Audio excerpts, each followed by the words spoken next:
Assalamualaikum warahmatullahi wabarakatuh and good day. So in this video, I'll show you the central limit theorem for the proving. Okay, so in previous video, you have learned what is central limit theorem.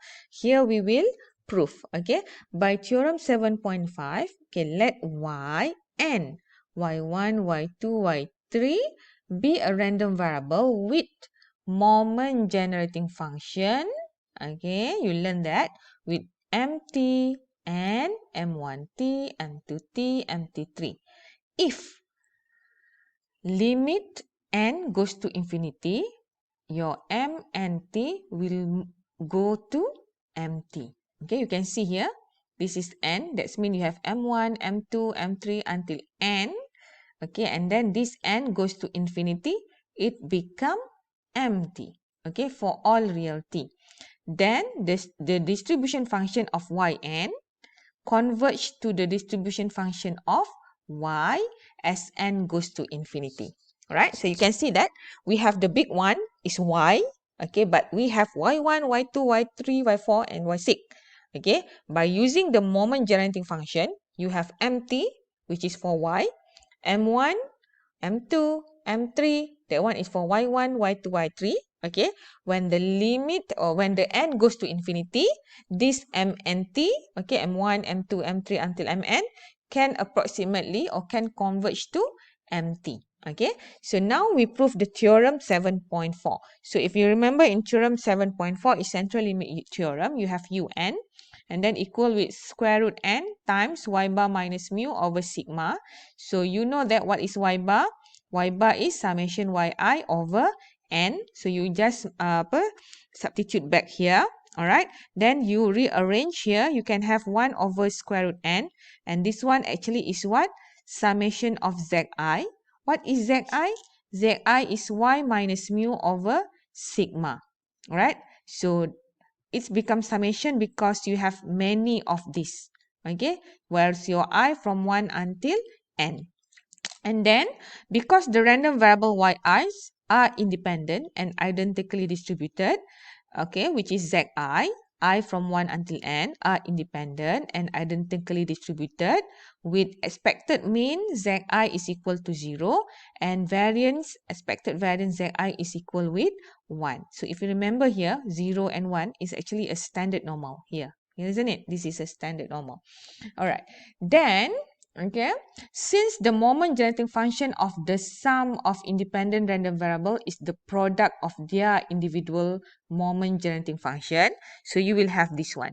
That means here you have MGF for summation ZIT. So actually you have what? Moment Z1t times moment Z2t times until moment Zn t. So this one, when you simplify, you will get moment Z1t power n because you multiply. Okay, and then this one become un lah.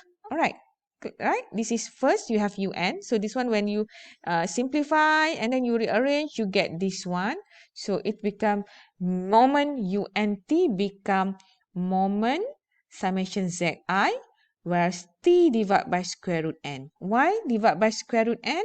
Because you have this one divided by square root n. Because moment summation zi, z1t, you have t.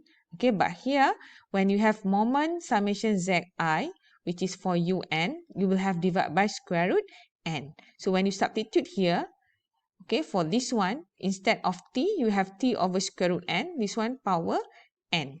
Alright? So that's the magic. Okay, that's the one that you must understand. And then by Taylor's theorem, okay, this one you learn in applied calculus. Okay, but some of you learn it before. Okay, and if you cannot see, you can look at the appendix. Okay, with reminders. Okay, moment z1t. Okay, the first one we will have with respect t equal to 0. And then you have plus first differentiation with respect to 0, second differentiation, and so on. Alright, so this one will be your... So you can see that this z is between 0 and t. Okay, and because moment z1 0 equal to expected e t z I. Remember this one? You have remember or not? This is in moment generating function. Okay, you will have e t x, but in this case x is z I, t actually here is 0.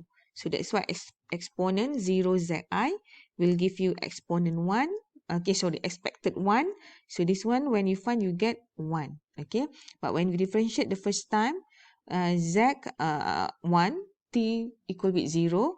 So you will get z1. Alright, so this one, you will get 0 because based on this one. Okay, all right, now you have this one mzit, so you will have 1 which is here plus okay, because this is 1 0, so no need to be here.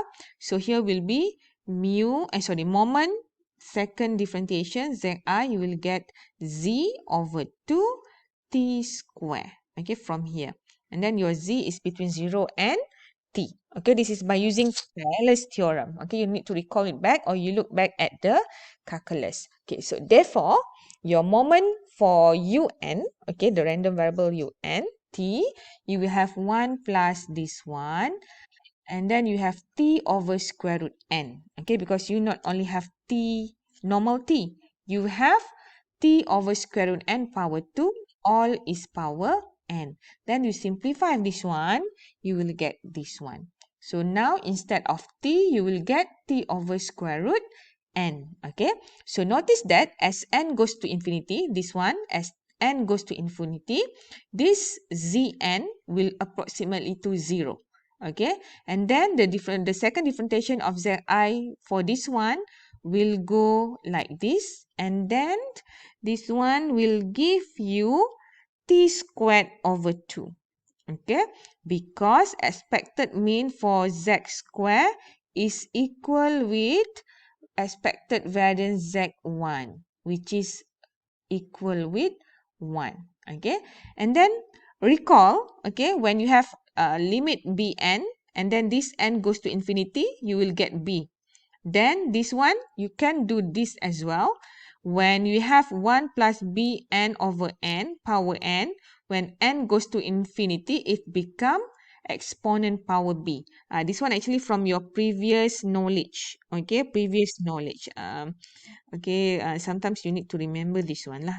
Okay, so finally, when you have moment unt, okay, and then the limit n goes to infinity, okay, this one you can see lah, it's quite approximately kan, 1 plus bn over n power n. So this one, it give you exponent t squared over 2. Okay, so the moment generating function for a standard normal variable, okay, by applying theorem 7.5, we can conclude that this un has a distribution function that converges to the distribution function of standard normal random variable. Okay, it's quite long. Okay, but if you go through one by one, step by step, you can see.